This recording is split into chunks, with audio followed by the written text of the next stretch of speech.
Hi, I'm Patrick. And I'm Liv. And this is the Mach-E vlog. And we are standing in front of this Audi Q4 Sportback E Tron. It's the 55 version.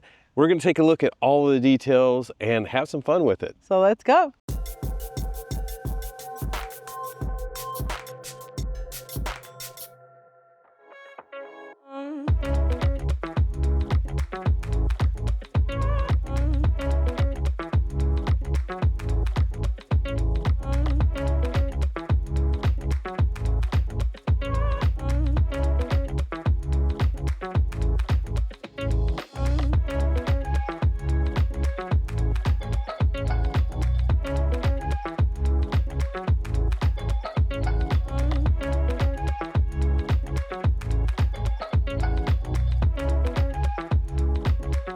First things first, let's just talk about some of the basics about the Q4 Sportback E Tron, that big long name.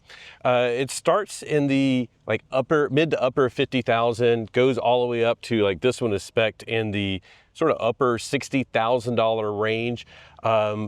We'll get into the pricing stuff, but one of the things with all EVs right now is the leasing deals on these are pretty darn good. So if you are just looking at price alone, you won't get the full picture. Look at the leasing deals on this. The other thing that we want to get into really quickly is some of the basic specs. It has an 82 kilowatt hour battery. I think 77 is usable. Has about 248 miles of range in this configuration. 258. 258. That's nice. right. That's where you want to err. Yeah. New rear motor for 2024 in the all-wheel drive version. That gives it about 40 extra horsepower. Drops the 0 to 60 times down to 5.0 seconds. I believe it's 335 horsepower, 501 pound-feet of torque. But let's take a look at the styling, because I think there's some interesting stuff that we can talk about. Obviously, the most important thing is the color. I love the color of vehicles. This is pebble gray. I like it quite a bit. I don't think you like it, do you? I do. I'm going to grab the camera so we can sort of just show. So pebble gray, you'll have to let us know what you think of this color. It's kind of a popular color lately. There's an ID4 like this, a bit darker. This is also similar to Glacier Gray and the Mach-E. Glacier Gray is the new 2024 color. Except it's not really metallic in it. Yeah. It's quite matte. Not matte, but it's a flat color. It is very, very shiny and pretty. We mentioned this elsewhere, but we tried to get all the water spots out. I don't know what's going on with our water, but anyways, we washed it twice and didn't get rid of all the water spots. Now, yeah, you'll have to bear with us and ignore the water spots. Now, like Patrick said, this is the Quattro, so this is all-wheel drive. This comes with the Prestige package, which gets you a whole bunch of stuff on the inside, but this is also the black optic package that gets you some black exterior trim. So if we have a look around, I think it looks really sharp. You have the matte black air vents then with piano black on the outside, so you have a mixture of textures, traditional Audi logo. Now, the heads-up display inside is really, really cool, and when you are shutting the car off, you see this flashed in front of your eyes. There's digital, what's it called? Digital matrix headlights? Yeah, so the headlights, and we'll try to see if we can get some B-roll, but otherwise you can set those to multiple different looks so that you have your own personal look for your headlights, which I think is pretty neat. And these are some of the little touches that elevate the Audi in some premium features that make it maybe worth the money if that's what you're looking for. Yeah, and so you get 4 or 5, I think it's 5 options for digital headlights that you can switch. And as Patrick mentioned, this is the Sportback. I actually really like the way that it looks. It does reduce a little bit of the visibility. You do have the bar when you're looking in the rear camera, but interestingly, and we don't know how they performed this magic, you get more space in the Sportback than the non-Sportback. We were talking about this. It's the way it's measured by SAE, but if you just look at it visually, obviously compared to one that goes straight down and then back, you're going to lose some storage space, but it's just how it's measured. The true test would be to see how much luggage and stuff fits in there. Let's go ahead and take a look real quick. I've always liked the Audi bar. I enjoyed it on the Q4 when we tried it a couple of years ago, but it's very easy to grab. You know how sometimes it's a little button? This is actually a whole bar to grab. There's a ton of room in here. This is a definite hula hoop trunk. How I judge the size of trunks is, can it fit my wheelchair or can it fit my hula hoop? The hula hoop's a little easier to just throw into things, and it can fit the hula hoop, so it can definitely fit the wheelchair. And you can see the floor could actually raise if we wanted to. And there's a sub floor, so you can raise this and have some extra room. If you lift it under there, like they had the charge cord out and about, and I'm like, nah, there's a way to make it fit. So I sort of shoved it down in there and I got it to fit. And I just noticed something. Lift that up, please. I think that's the cable that's like the emergency release on your charge port, because like when you're DC fast charging, the car like locks onto it, and it has an electronic release, and I believe that's like the emergency manual release for if for whatever reason the mechanical one fails. And then if you could show. These are really cool. You can take these partitions out. I really like that. I love having these partition spaces and having the ability to take them out. You need to hold something just a little bit wider, and it's not too bad to just angle them on. I did this last time too. I was like, did I get it right? Nope, you missed it. I missed it. I got it. And there is just a 12-volt power back here. There's no 110, which some people really want, and it's not that big of a deal to us. There is, you can see, of course, back here there is the seats fold down, and there's a pass-through. Yep. Yeah. And those are the tethers for 3 different car seat locations. I'm not sure if you could fit 3 in there. Now I'd love to show you, since we're like starting from the back. Oh, nope. You hit it too many times. Too many times. So since we're starting on the back, this vehicle really excels if you want a whole bunch of room, but you're not compromising on seating. So there's actually a ton of room in here for the rear passengers. My seat, which is on the right, is set to a very tall person because I like a ton of legroom. Patrick's is set to a 5'6" person. As you can see, there's an absolute ton of room back there. And then in the back, there are vents in the back, plus a couple of USB-C ports and a 12-volt power. And you can see there's controls to adjust the temperature back here as well. A couple of nice little mesh pockets to put your stuff back here. And of course, you got to have some cup holders. There's some cup holders in the armrest. And this is nice and soft. Sometimes like they don't make those soft enough, and it's an armrest, but not a comfortable armrest. This rear headrest in its position stays down pretty well so that it's like nice and out of the way. But quick and easy in the back seat. Do you want to hop in the front, or should we? Oh, we'll mention the final things so before we get in. These are upgraded wheels. They're 21-inch wheels. That's like $1,000 option. We're not going to show you the frunk. And the reason why, there's no frunk on this. But I think that's the main things on the inside. Sunroof up there, we'll show you that more on the inside. Do you want to hop in? Let's hop in. First things first, very traditional door handles on the outside. Easy to grab on the inside. It's just very simple and lots of grabbing spots.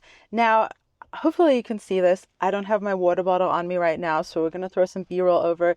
But one of my favorite things in the Audi is how many spaces there are for beverages. And this spot right here is where I place my water bottle. I like that it's out of the way. It's not anywhere that I can knock it, or it doesn't roll around on the floor. It's a really nice spot. Yeah. I wanted to know, because you closed the car door, and there's been a couple of times where you didn't close it fully because it's a solid closing door. Not like that. We had a Lexus RZ450E, and I think every single time, like, the door would stay open. So it's sort of like, it's not as bad as that. I almost think there was something wrong with the Lexus, but this one it's not like one of those light little flimsy doors that you just slam all the time. No, it's not. And also, interestingly, it was quite subtle when I left the door not fully closed. So some vehicles will be very loud and obvious with the warning sounds, but this wasn't super obvious. So it was after a little bit, I'd be like, oh, the door is still open. Whoops. Yeah, yeah. It's funny because like we were just talking about some other cars. They like yell at you for every little thing. This one just sort of like hey, Yeah, hey. Close your door. Now, this is a really driver-focused cabin, which is obviously like really prevalent in all the e-tron models. This one is probably less so than like the Q8. See if we can turn some stuff on. But it's a little harder. I got to put the key inside the car. Okay. So there we go. It's a little harder to interact with the system if you are the passenger. And we are. Welcome to Audi, shall I? It is going to beep for just a second. There we go. Right. You see, it's like I got the door open and it's not screaming at me for like 2 minutes. Yeah. So if I'm here and riding along, now I have, one of the other things of damage that I have is that I cannot straighten my arms. So let's pretend I could. It's still a little hard to reach, like if my arms straighten properly. So this is definitely driver focused. This is all more for the driver. And if you're the passenger, just kick back and enjoy the ride. And you really will. So if we look here at this cabin though, we have piano black. We have sort of this like shiny carbonized gray color. It's like a painted metallic look, not really carbonized, I don't think. And as you can see, it's a fingerprint magnet. So my fingerprints are all over it. I would love to see if there's an aftermarket something, carbon fiber, something that you can stick on.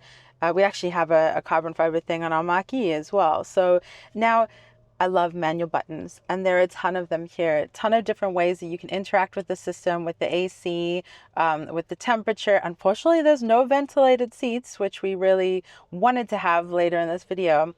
But manual buttons, everything's nice and handy. There have been multiple times when I've wanted the airflow in a different direction, and you just adjust it easy peasy. And Audi, with their trademark sounds, they're so that you can. I put the camera closer, like I know, as though the mic changes anything. So Audi really likes those tangible features. They like you to feel like you're interacting with something. The buttons, the clicks there, they really like to solve problems that you didn't know you have, which is something we really appreciate in vehicles, like this water bottle holder there.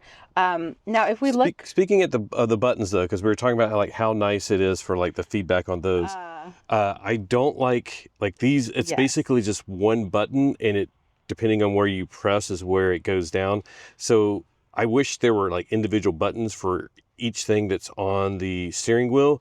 And then another thing, and Liv found this before I did, but the ADAS system, to put on the lane centering portion of it so that it's more, more than just a cruise control.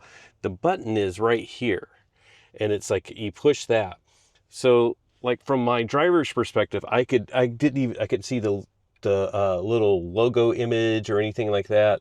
I was just playing around. I'm like, wow, how do I turn on lane centering? And it took me like a half a day to like finally say something. And then Liv's like, yeah, it's over there on the left side. So it's like, it may be very easy for you to find and see, but for me, it's like I couldn't see that little button that turns on the lane centering. And I only found it because I was looking for the headlights. Oh, see, yeah, exactly. Yeah. So how did you find the vents, by the way? Was this enough vents for you? It looks like enough. So we have our typical ventilation, and they look fairly big. But when we had it on like the max and low, I just didn't feel like I was getting enough cold air being blown at me. I kind of agree, and I wonder if it's because of the way it's driver oriented, then it's sort of like pushed the vents a little closer together. I don't know. No, I just didn't feel like it was enough cubic feet per second. Gotcha. Or however you would measure that. Now, this steering wheel is actually an add-on. I can't remember which package it goes in. Perhaps it's in the Prestige. I thought it was the black package for whatever reason. Is it the black optic? Okay, so that gets you the flat bottom and top. You have to let us know how you feel about this. What do you think? This is my first time driving with a flat bottom and top, and it just made me think that I would not love a yoke. I kind of like the round top, flat bottom. What about you, Patrick? Flat bottom, I don't mind. Flat top, I did not really care for.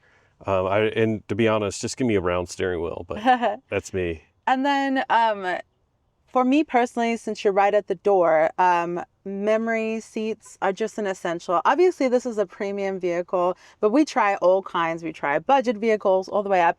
And truly, I feel like a memory seating position is a premium feature that I badly want always. And of course, one difference with the ID4 is like we actually have physical controls for the front and rear windows. There's not like a switch that you have to go back and forth between the two.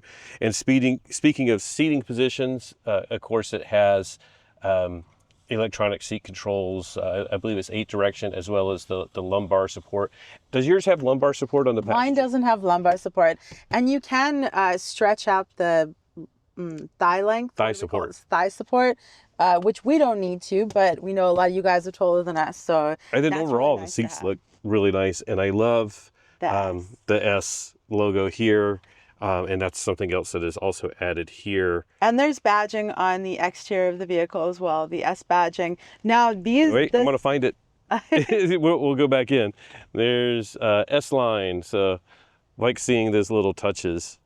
Yeah, and these seats are upgraded. I think this is part of the Prestige package, isn't it? Like the more performance seats. Yeah, definitely quite a bit of bolstering here.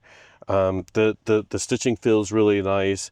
They did get warm yesterday because it was like 90 something degrees in Temecula. But here's the caveat. We had the roof open. So cool thing about this is you not only get like a very opaque cover, you can see there's a little bit of light flow coming through, but it's powered, which is lovely. And you can see the light as it shines onto my forehead, probably.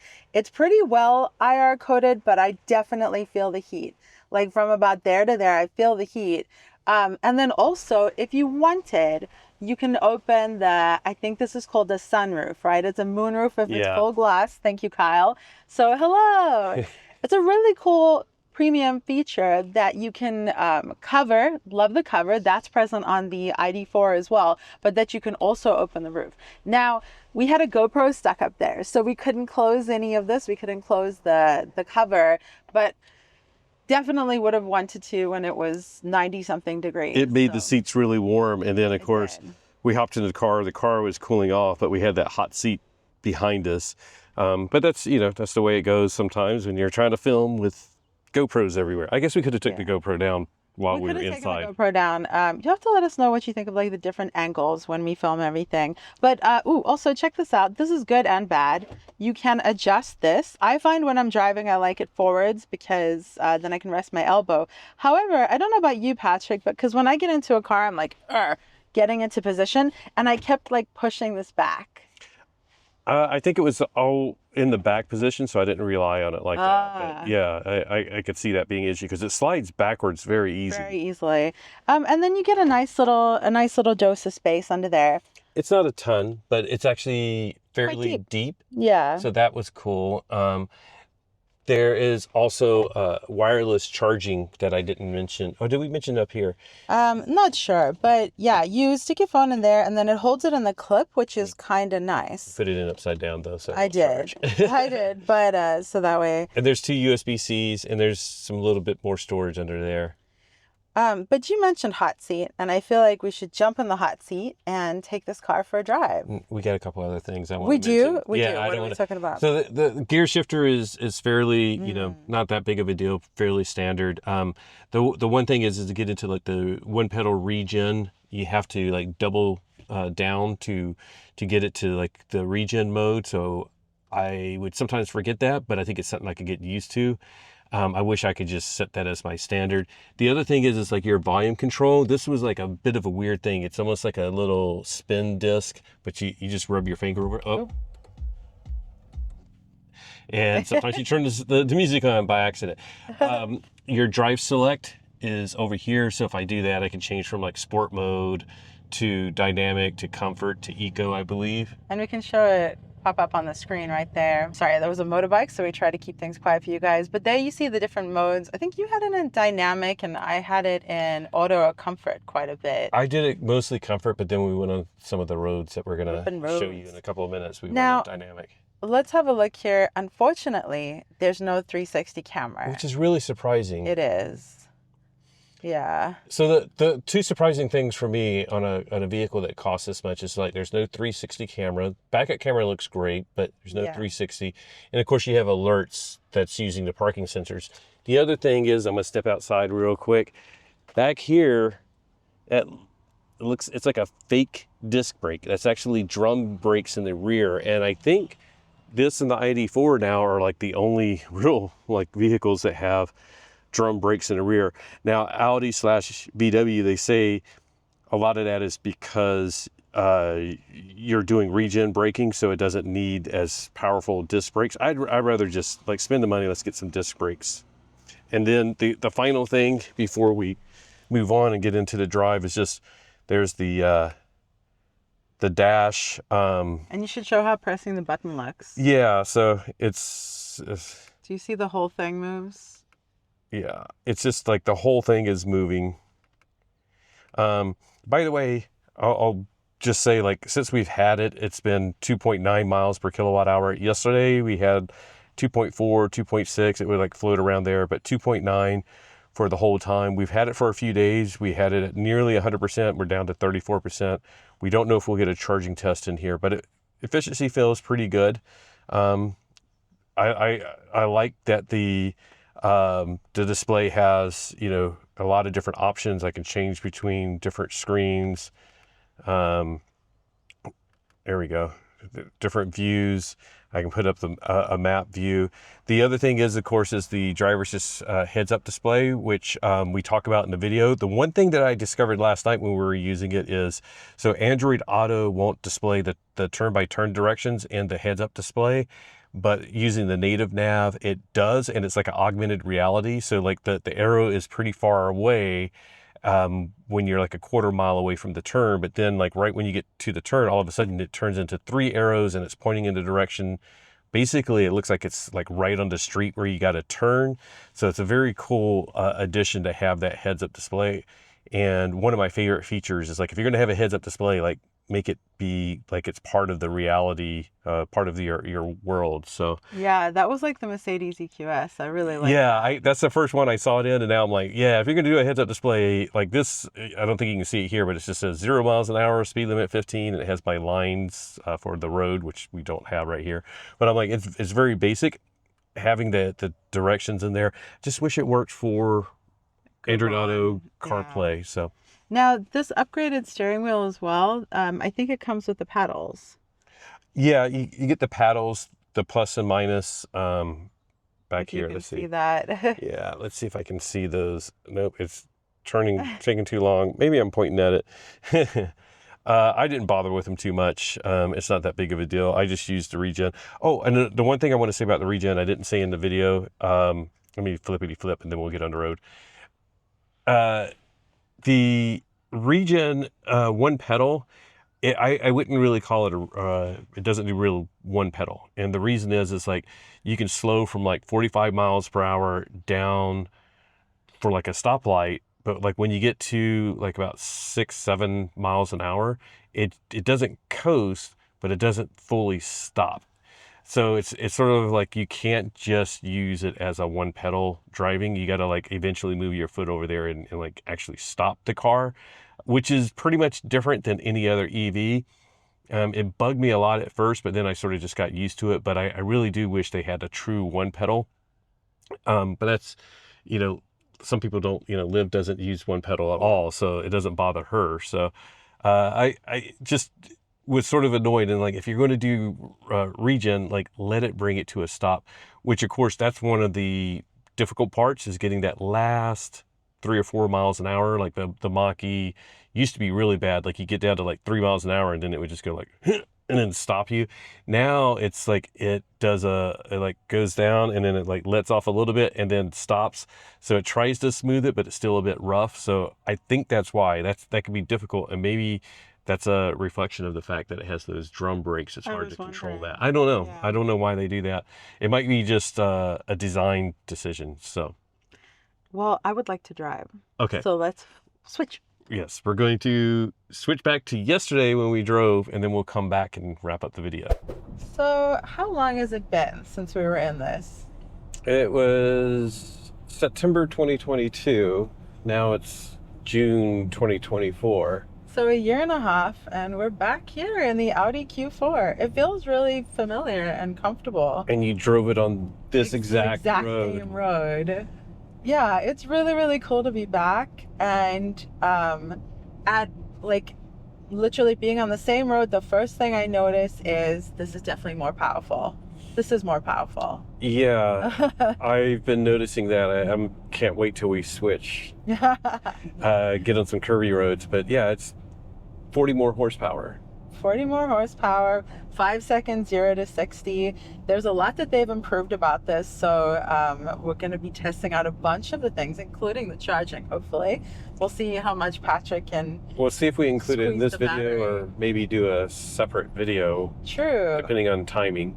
I do have to note we're driving by the 20 avocados for $5. Oh, it's so hard not to stop. We've fit 20 avocados in here. How many avocados can a Q4 hold? What would be boxes? We could do the banana box test. We could do like that. Bjorn, but we could just do that, but like avocado box test. So we were just talking about the steering wheel, the flat top, flat bottom. Now you say that was on the original, right? Yeah. Yeah. Spending a little more time with it now. That was a press drive event. We had it for a couple hours, but this we've had for almost a week. And I don't know about the flat bottom, flat top. I think I honestly just prefer round, maybe a flat bottom. I don't mind flat bottom steering wheels. I still just prefer a circle. Flat bottom steering wheels, I don't mind, but the flat top feels weird to me. Yeah. Mainly it's like you're turning in and you like let it slide back and then you hit the flat part. Yeah. And yeah, at various times if you're holding both sides and part of your hands on a curve and parts on a flat, it makes me think that a yoke would be like, hell no. Yeah, I definitely wouldn't want a yoke. So at least they haven't gone there. But overall, I like the little texture on the side. I should get some extra footage of it. Yeah, it's almost like a neoprene kind of feel. I remember that. Yeah, it's really quite smooth, soft touch, neoprene feeling texture. It feels quite resilient. I feel like this would hold up really well to constant abuse because that's what you do. You grab this, it's in the hot sun. Speaking of which, it's quite warm today. It's 75 degrees. So it's warm for us, but the AC is great. And I love having the manual AC adjustment. So like while I'm driving, I can just like adjust it really, really easy. I don't have to think about it. And I love the little Audi feature where it clicks to close and open. Can you hear that? Yeah, so you know when it's closed. It's just really tangible and you can do that while you're driving. And that's my favorite thing. Like, I don't want to look away from the road. This has a heads-up display that's really, really good. I really like the heads-up display. And now I never have to look away because I'm just touching everything right there. It's pretty nice. By the way, we're at 80% state of charge, 227 miles of range.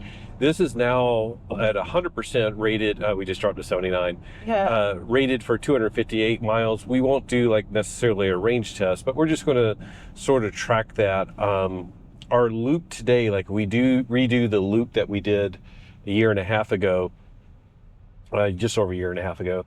I think it was like a 79 mile total loop, I believe. It's beautifully varied. We got city streets. We got sort of like expressways, yeah, and then we have curvy roads. Now I don't know if you saw Patrick like throw back to the seat there. If you like auto hold, that's cool. I had to turn it off so that I have a little roll into the accelerator because it's very responsive. It's really responsive, and I think the Q4 doesn't get like, it kind of gets a bad rap, like that is not a responsive performance sort of vehicle. It's definitely not performance, but it's like powerful enough. It's got a lot. 0 to 60 and 5.0 is pretty good. It's good. And I'm really, happy that Audi has introduced these improvements just a year and a half after it's been released, because it's not only does it 0 to 60 faster, more horsepower, but with the new rear motor, the new drivetrain, it's actually also more efficient. So the efficiency went up as well, and charging speed went up. about 15% faster charging. And like I said, we may test that or not. Yeah, their claim is that 10 to 80 in 28 minutes, right?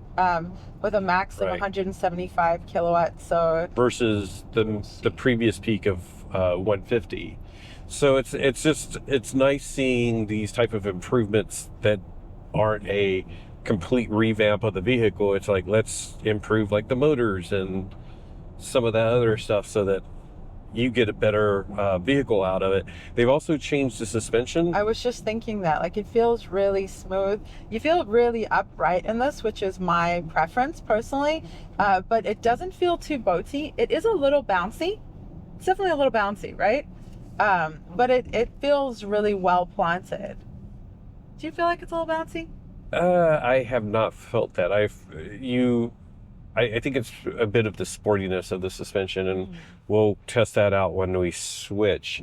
A couple of years ago, when we drove it on the curvy roads that we're getting ready to hit, it was fun, but it didn't feel like a performance-oriented vehicle, which I don't think most people. It's like typical YouTuber fashion. It's like everybody wants to go on the twisty, fun roads. I don't think it's like something that you're going to be like, I want to buy this car and go on canyon runs with it every weekend. But if I remember back then, it was like, it's fun. It's not a sluggish SUV by any means. And they've also adjusted the steering, so it's more responsive as well, more like responsive feel. I think it's really cool. So the car events, like the launch events, like the Audi one that we were able to do, things like that, the automakers tailor it to what they believe the vehicle presents and like what they want the vehicle to be, what it fills in the market. And so Audi really tailored this drive and the original Q4 event for people who use it in the city. It's an everyday driver, but then want to be able to go and play a little bit on the weekends. So this is literally the perfect driver. Now we are moving a bit out of the city and we're getting in. I don't know if you guys can see the beautiful scenery, but there's it's not wineries, but it's like where people sell trees. We're getting close to the winery area. Yeah. Temecula, they grow like olive oil, olive trees, olives, grapes, wine. You'll find avocados, of course. And wherever you live, you probably have something like this. Like in Colorado, of course, it's like you go out to the mountains. Here, you might go out to the wineries. If you're in the East Coast, you might go upstate or something, whatever. So the Audi is definitely made for city driving, everyday life, this Q4. And weekend adventures. And I'm really excited that we're redoing this, and it's really, really fun.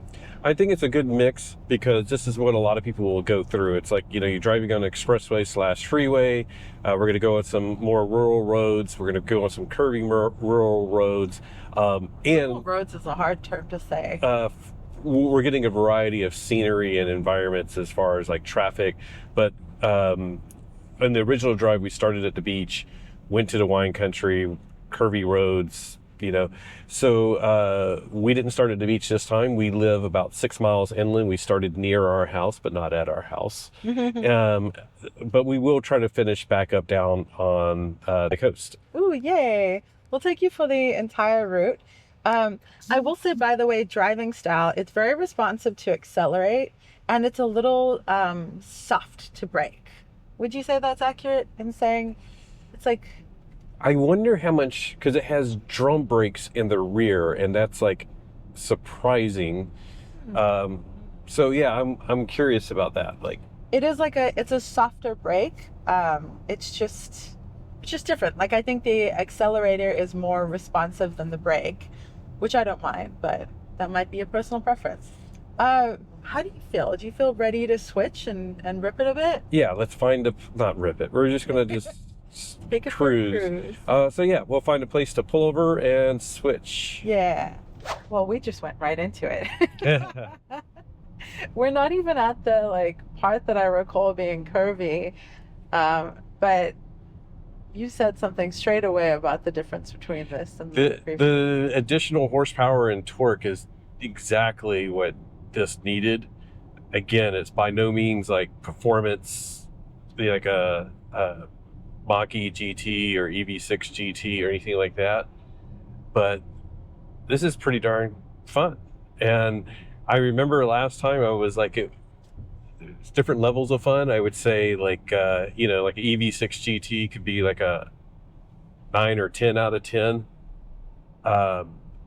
This, like last time, I would say maybe a 7. Now we're like about an 8 on this. So I like it. It's the type of thing that, you know, Monday through Friday, driving back and forth, it's very comfortable and a nice ride. Now we've caught up to to everybody. It's nice and comfortable, very good ride. But then you're going to go visit a vineyard on the weekend, and it's a little bit of a sporty drive, and you get to enjoy that until you get behind a minivan and a RV. But they're enjoying their time in their vehicles. The biggest difference that I can feel is coming out of some of those curves with that little bit of extra horsepower, and I say little bit, but 40 extra horsepower and the extra torque. I don't know how much the torque went up. I didn't actually see that number, but it has, I think, about 501 pound-feet of torque now, which is pretty decent. That's where like you really feel it, like coming out of the curve, and you want to give it some juice. It's ready to go. Before, I felt like it was a little bit sluggish at speed. So like the 2022 was fairly quick in the all-wheel drive configuration, but where it struggled was like when you got up to like 45, 50 miles an hour, wanting to pass somebody at speed. So we haven't done like, you know, freeway 60, 70 miles an hour, but you know, doing like this 45 miles an hour and like let me step on it, it feels like it has that just enough extra to where you're having fun. And again, you're not like EV6 GT where it's you step on it and it will feel like it's throwing you back even at those. But it makes me happy because my highest priority is personally that it excels as an everyday vehicle. Personal highest priority for my vehicle is that it excels at being an everyday vehicle. Comfortable, easy to drive, feels nimble enough that you can get anywhere, park anywhere, has enough power that you feel like you can get around people. And the fact that it is a play car as well, or that it might fulfill that for Patrick, that makes me really happy. Like, I like that. That makes me happy. Should we touch base again when we have prettier scenery? Yeah, we're getting ready to go through Paula, I believe. Paula There's a Resort. casino there, but we're going to turn left and head toward Temecula. We're going to visit Old Town Temecula. Yay! And now we are climbing out of Temecula. We had a great time in Old Town Temecula. We actually went to the coffee shop that we went to when we first did the Q4 drive, a little French coffee shop. And Patrick is already getting into it. It's really cool climbing out of Temecula now, and it's a great destination. If you're in the area, you might not know that Temecula is a cool spot to go to. And random bonus, we saw our friend Sergio's Cybertruck parked there. We didn't see Sergio, but we saw his truck. Yeah, and I was like, maybe he's letting a friend borrow it because he lives pretty far away. But we texted, and then about an hour later, he's like, oh my gosh, I just checked my phone. I was having lunch in Temecula. So anyways, could have said hello. And then we made a detour, just FYI, because it's going to affect our range a little bit. But we stopped to get grout for our bathroom. So there's a good sort of flooring store. If you know what happened, our house is in disarray. We're rebuilding. We have a whole video on that if you're interested. But now we are climbing far up out of Temecula. It says, welcome to Deleuze. Our efficiency went from 2.6 miles per kilowatt hour, which I haven't done like a trip overview, but it's been like 2.6 has been what we've been averaging, including, you know, with those stops. But climbing up, it just went boop, and dropped down. It was a pretty stark, sudden climb. It's really cool and beautiful up here. Like you can see hills and hills of grapes, I guess. There's some. Overall, the just driving around town and stuff like that, it just reinforces the idea that this is a comfortable drive for around town. And then now we're going to get into some sportier driving. I switched to dynamic mode. Tightens up the steering and the throttle response, and you can definitely feel like the steering wheel feels a bit heavier now. Definitely not as heavy as like some cars when you put into sport mode. It's actually really breezy and windy as well, so I'm not feeling the car get buffeted, but I can tell by the grass. So just something to make note. Car feels very solid from that direction. That looks like crosswind. Yeah, and now finally you get to rip it a bit. Well, no, not really. I mean, there's a lot of houses and stuff, so we're just gonna cruise at the speed limit, but enjoy how it does handle. Maybe not slow down as much on some of the curves if you don't have well-tuned suspension that you're slowing down for. But we're just gonna do the speed limit and enjoy the scenery. It's a bit of different scenery, and then sort of just talk about how are the seats feeling. One thing that we realized when we left Temecula is it does not have ventilated seats. This has the Prestige package, and I thought that must have ventilated seats, but it does not. A bit surprising. A lot of people love ventilated seats. I didn't really care previously, but now I love them. Now that I've experienced them for a bit, I really want ventilated seats.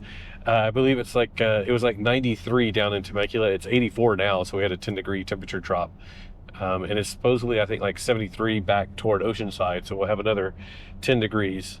But certainly in the 90s, I could definitely do with ventilated seats. Obviously, we didn't precondition the car or anything when we came back to it. It would have been nice to have. I don't have the app. Cool, yeah.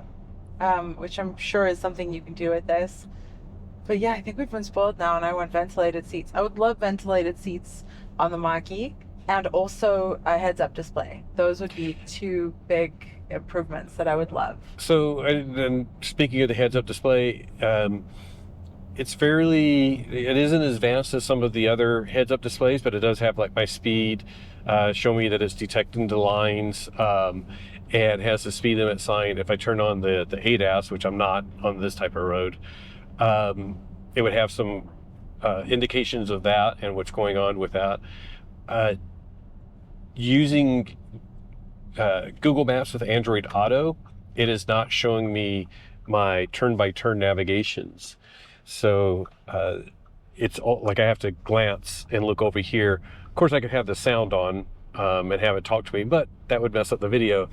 I believe, of course, if I use the native navigation, it would have the directions in there, and I may do that at some point just to try it out. But I like using Google Maps. A lot of times I like Android Auto. We also occasionally use Apple CarPlay, but that's my older phone, so I don't generally run Apple CarPlay, but it works very well. It is a wireless system, so that you don't have to have your phone plugged in. Although I plug mine in a lot of times on a drive like this, just because no matter what, just because of the requirements of running Android Auto and the wireless projection and trying to charge it wirelessly, it just doesn't seem like it keeps up. The phone gets hot. So, on a drive like this, I'd rather just go ahead and plug it in. But like hopping in and out of the car around town, it's nice. Just keep the phone in the pocket. CarPlay or Android Auto will connect, and works out fine. Yeah, it definitely does deplete the battery though quite a bit, so I agree. I plug in too. Hopefully you guys can see how pretty some of this is. These gorgeous trees reaching across the road and touching each other.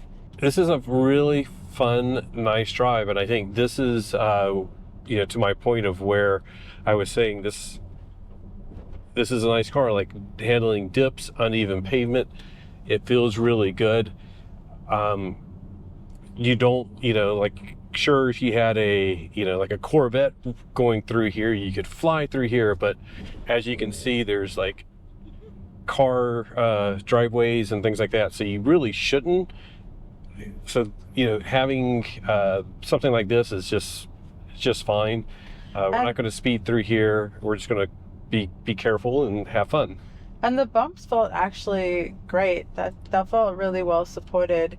Obviously, I couldn't keep my arm up, so the B-roll I was trying to get was really bumpy, but that didn't impact me in my seat. It was more in like holding my arm out. And this is one where I'm like, I'd probably slow down, but we'll just keep it going.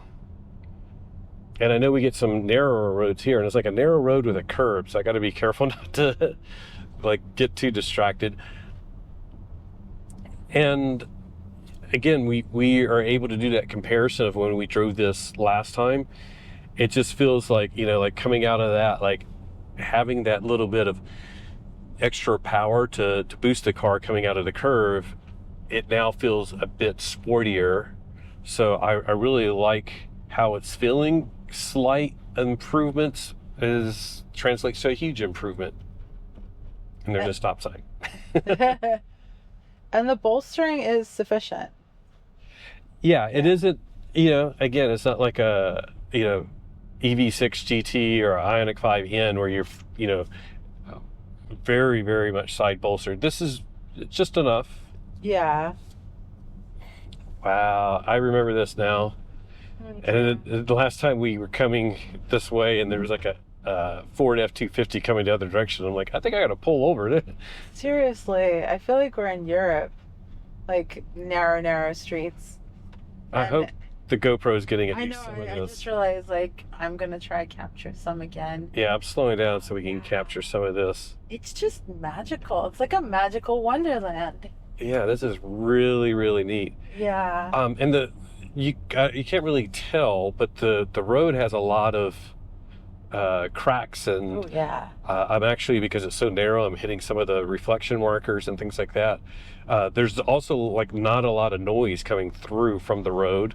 Ooh, you're right. And all of these bumps. I think, I haven't gotten into it too much, the comparison with the VW ID4. Of course, this is built on basically the same platform, and a lot of people want to say like they're the equivalent. First of all, the ID4 is now built, the ones that you buy in the US are built in the US in Chattanooga, Tennessee. This is still built over in Germany. So it doesn't get the $7,500 tax credit. So a lot of people are like, why wouldn't you just buy an ID4? And I think that's like a bit of an unfair criticism. Like, yes, it's the same platform. If the $7,500 tax credit is a big issue, but if you're leasing, it doesn't really matter because you can get the $7,500 tax credit built into the lease. Quirk of the law that's been written. But it's like, I think there's a lot of little small refinements. I believe, it just seems like this is a little bit more solid. They've done a little bit more suppression of the road noise. The doors, like when you slam them, feel a bit more solid. But yeah, it is very comparable to the ID4. I think there's more, quality materials, don't you?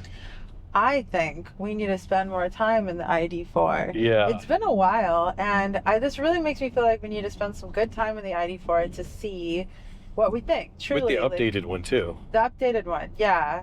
I tell you, if I like this, then I know I'll like the ID4 again. I liked the ID4 when we drove it way back when, 2 years ago, right? Mm-hmm. At least. I really liked it. I like the size. I like this kind of upright vehicle, which both the Q4 and the i4 are. Like do we call this a mid-size SUV? No, it's still compact. It's still compact. It's basically still the same size as the Mach-E, Ioniq 5. They're all like pretty close in size. I know that Model Y, SUVs obviously. are everywhere. Compact SUVs are everywhere. But I'm happy about it because they're my favorite kind. So I like the Q4, I like the ID4, and it just makes me think that we should immediately try getting the ID4 and see if we can have a fresh comparison. Yeah, that would be great. And then, yeah. the elephant in the room is the Model Y. And if you're looking for, I mean, like on paper, you could say like the Model Y wins on price, range, performance, like all of those factors. And if that's, you can just make that decision, and it's very easy to make that decision and go with the Model Y. And we love the Model Y. It's actually great. It's the best selling vehicle in the world, pretty much. It's like right up there, 1/2, depending on what source you use.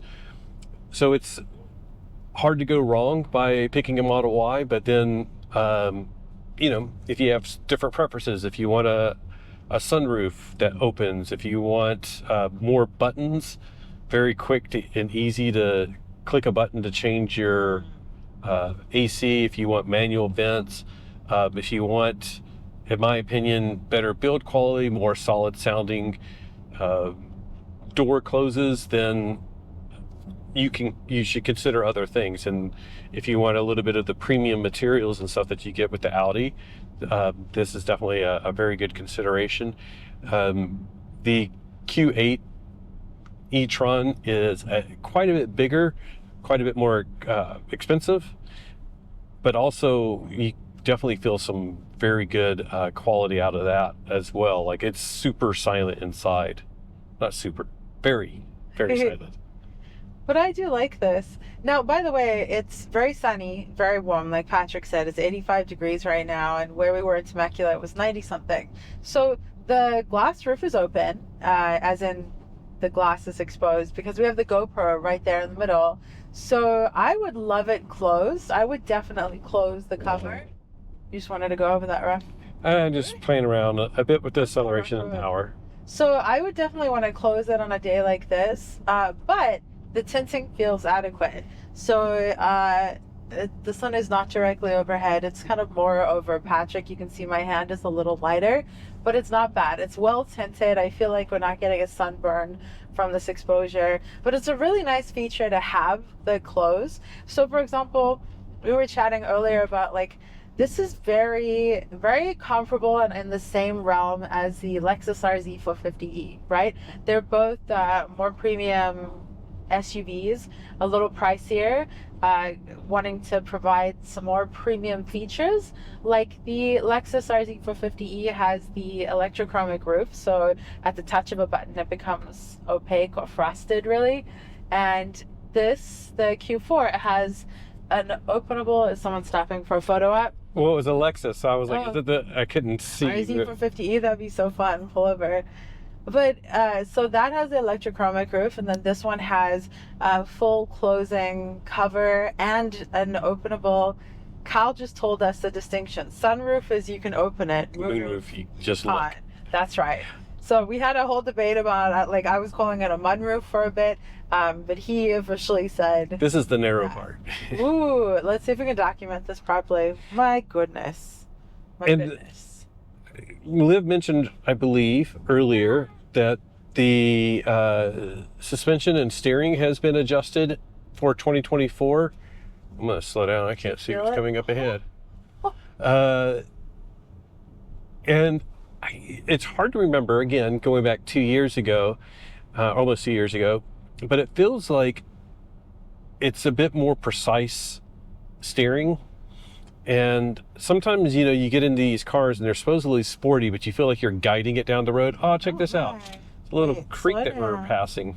It's a little creek in the road. You can't see anything. That was cool. That was cool. It's really pretty. It's really, really pretty out here.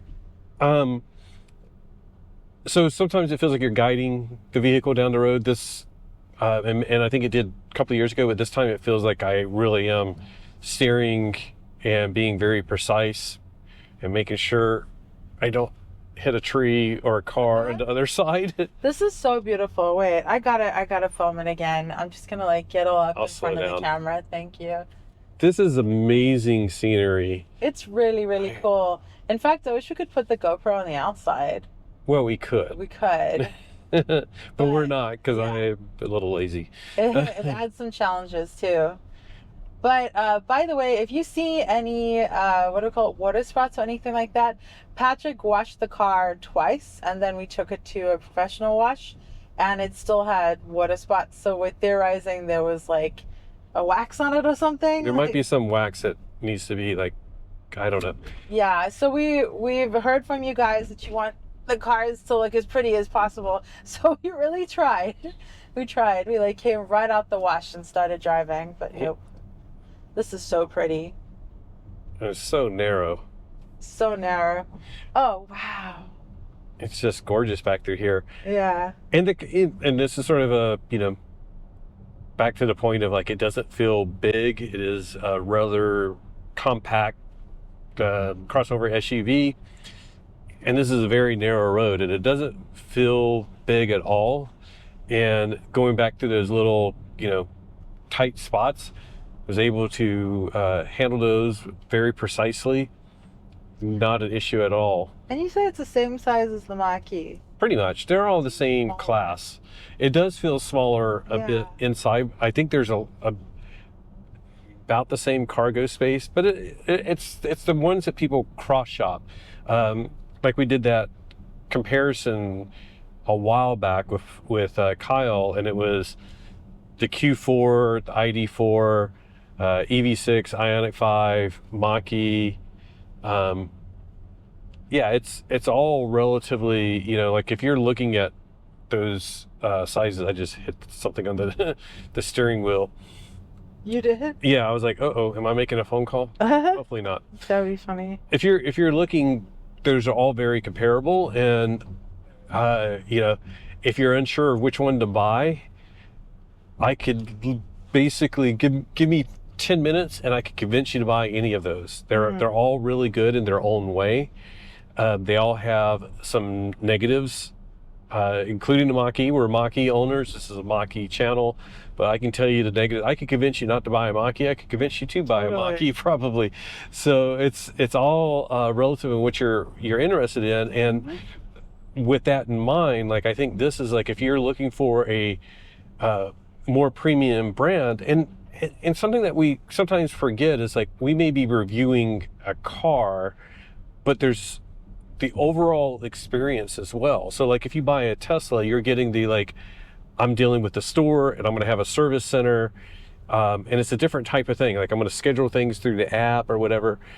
VW, I'm not sure, you know, like I'm haven't owned a VW, but then like looking at Audi, like the times I've dealt with Audi, it feels like a more premium experience. So like if you have something that needs to be taken care of, they are going to make sure, you know, like I just feel like their service is going to be on a nicer level. I know they have good coffee at their dealerships. So I just remembered actually because we went to the Audi dealership in Colorado. Do you remember? Yep. And it felt like a lounge. They had a lounge and they offered us coffee, and I was all like, oh, we're not buying anything, but I don't think we even took coffee. We should have. And so this car is $56,395 or so with the destination fee included. So it gets a bad rap, I think, for being pricier in the realm, considering what you get range-wise, charging power-wise, horsepower, what else? The suspension, everything. All of that. Like, however, this now has faster charging, so a peak of 175, and it has 258 miles of range, so that's pretty good. But ultimately, everything's worth it if it's worth it to you. And like Patrick said, that's a big thing that we feel strongly about, is like whatever you need, that's valid and valuable, and you spend your money however you need to. Felt like there should have been a stop sign there. It's like that was an interchange, but it was just like, just keep going. Yeah, that was you're like good. a T interchange. Like, I don't know, it seems like terrible things might happen there. Yeah. They had the yield sign. They didn't even have a stop sign. I'm just looking through all the Audi stuff. Improved and improved chassis dynamics. Yeah, it's I keep saying this. It's sort of like, you know, growing up, it was, you know, I used to snarkily say, like, you know, when somebody had a Cadillac, I'm like, well, that's just a Chevy, you know, or when somebody had a Lincoln, I'm like, that's just a Ford or whatever. But it, you know, there are some things that are upgraded, and like I said, including just the how the service is handled.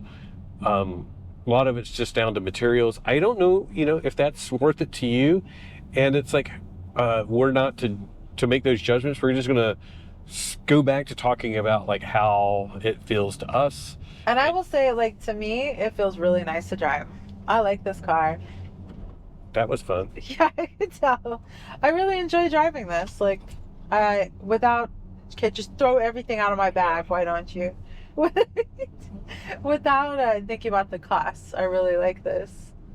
Wow, this road. I'm sure we're just getting thrown all over Yeah, the GoPro. By the way, it stabilizes, so hopefully you don't feel seasick or anything. But yeah, that is the boating. It's funny because the video that we did with the Fiat, I remember we were so close together that it was just like cutting off one of us or the other one. Yeah. As we were zooming around. Wow. This is even crazier. And now I can 100% for sure say this feels better than it did when we tried it 2 years ago. The suspension changes, the steering, the extra power is all made a great difference. And now I feel like it's worthy of, being a sporty sportback with the little S logo over here on the steering wheel. Like this, it's not EV6 GT, but it's like for a lot of us that are just, commuting and then on the weekends going like, oh, let's go to Temecula and come back, not on the freeway, but let's take the nice curvy road. I'm going to get out of this. I'm going to have a smile on my face because this is fun. It's not, I don't feel like I'm driving a boat. I don't feel like it's top heavy. We should have secured things better. Yeah. We got grout everywhere now. Yeah, the grout is secured, right? Somewhat. We just tiled the car by mistake. It's so funny because I remember at the Audi event, and by the way, the reason there was no video on this channel, it was sort of our first event out there with a girl's guide to cars, and so we just like really focused on that and creating content for them. So it's on our EV Explorer channel. We sort of like, I feel like now we've been able to definitely like get in with this car way more. But if you're interested in the original video, it's on EV Explorer. You're not on the screen right now. I'm not on the screen. I also have an article on EV Explorer. So not on EV Explorer, A Girl's Guide to Cars. I love these bushes that are just like cut out. I haven't been watching. I've been watching the road. Fair. But I remember we were there were a whole bunch of industry professionals, a whole bunch of like auto media, and everyone asked like, what's your favorite Audi? And like, which is the Audi that you would pick? And I remember I said this one. And like a lot of people were like RS e-tron GT out of the electric range. I know, but like for me, let's not gender this. Just I don't need a performance vehicle. And if you know that I drive with my left leg because I have an amputation, I just feel like this is more than enough for me. This is really pleasant. And the RS e-tron GT, that is insane power. That's insane. For us, at least, that's we won the lottery or something type vehicle. Because I don't personally, I'm okay without that much power. Although used ones are really good price. Are they? Yeah. Someone's been shopping. Yeah, well, it just out of curiosity, which by the way, like if you're looking for an EV across the range, if you want to look at used ones, I was going to pull over, but I think we're going to wrap this up in a minute. I know that would be a good spot, but it's not that picturesque. If you see another picture, no, just to give us a gap. But yeah, across the range from Audi Q4 to Audi e-tron, before it was called Q8 e-tron, e-tron GT, RS e-tron GT, used is a great way of getting into those. And there's more and more studies just showing like the batteries are very reliable. We're not 10 years into most EVs yet, but looks like the batteries are doing great, motors are doing great. Technology is, anything bought within the last few years is definitely great. We have that 2012 Nissan Leaf that we're borrowing. That's what I was going to say. We have a 12-year-old sitting in the car it's driveway. The car is beat up, and the batteries lost a bit of range, but that was older technology. The newer stuff, it's a great way to get into an EV if you want to look at that. But keep watching this video because we're talking about the 2024 Q4 E Tron GT Quattro. Sportback Wait, Quattro. no, not GT. No, E Tron Q4 GT. E Tron Quattro 55 Quattro Sportback. No, 55. Yes. Sportback Quattro. Sport. I don't know. Oh, jeez. Look at the video title, maybe. Yeah. Okay. Well, we had enough curvy roads. I think we'll give you a little bit more scenery, or we'll just skip ahead or something like that.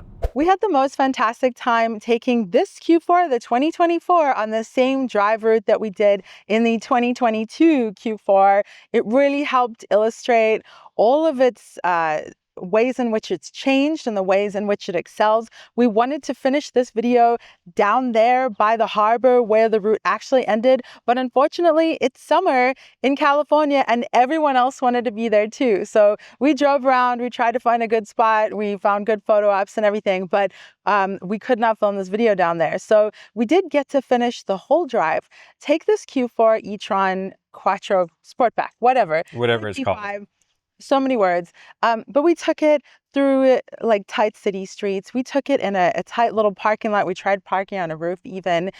We took it on highway, freeway, and we took it on curvy roads and everything. And we really got to test out and show what this excels at. I feel like this car is kind of a good jack of all trades. It's a really excellent everyday driver, and it really excelled at those curvy, fun, playful roads, right? Yeah, I think it's, depending on how you look at it, it's sort of like, it's not the most premium, it's not the most sporty, it's not the roomiest, but it does everything pretty well. So it's like, I don't want to like diminish it and make it like, well, it's not that good at anything. It's actually good at a lot of things. And I think that's something that's really great when you're looking at a vehicle.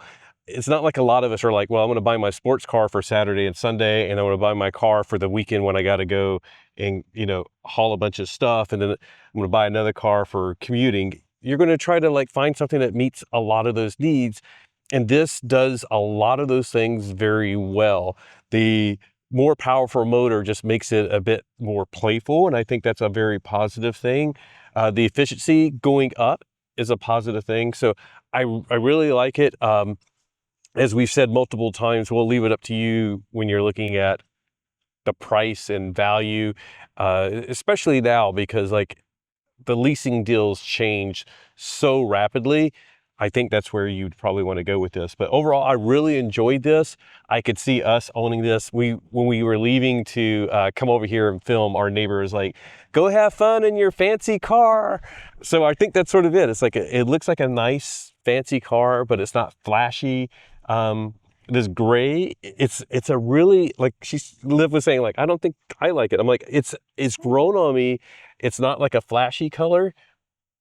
It sort of adds like a nice premium look to it, I think, because playing off of the black and things like that. It's not flashy, but it's like, it's a very noticeable, nice gray. I think it's really sharp. I think this car looks good, and I think it's perfect for my needs personally. I would be very happy with this. Like I said, really great everyday driver. It's small enough to be nimble around traffic, easy to find parking anywhere.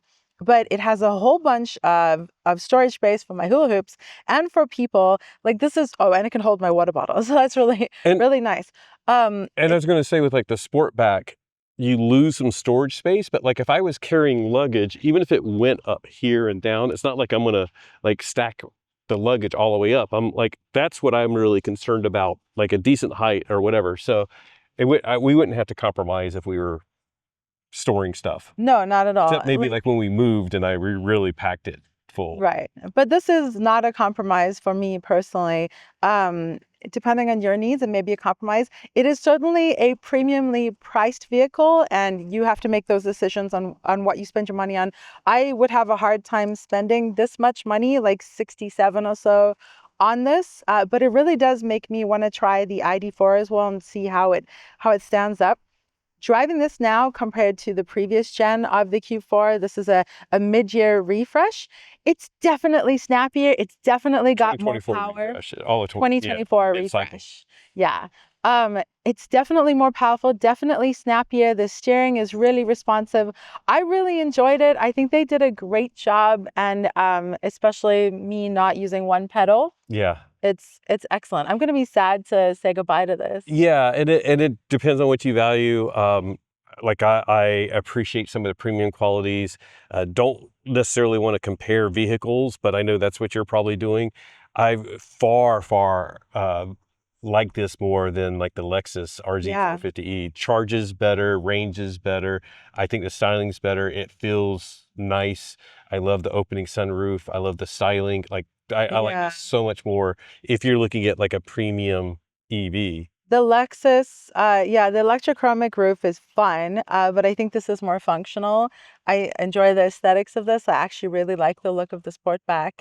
And I feel like the Lexus rode a little bouncier and this is more planted.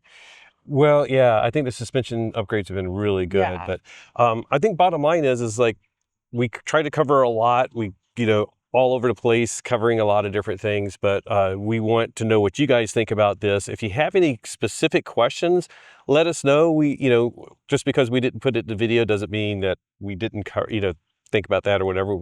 We just have to keep the video a certain length. So if you have any questions, we love answering those. We love helping people find the right EV for them. We don't just recommend our car. We recommend things that we think are right for you and help you out. So. Yeah, and I will have an article with a girl's guide to cars as well. So we will link that down below.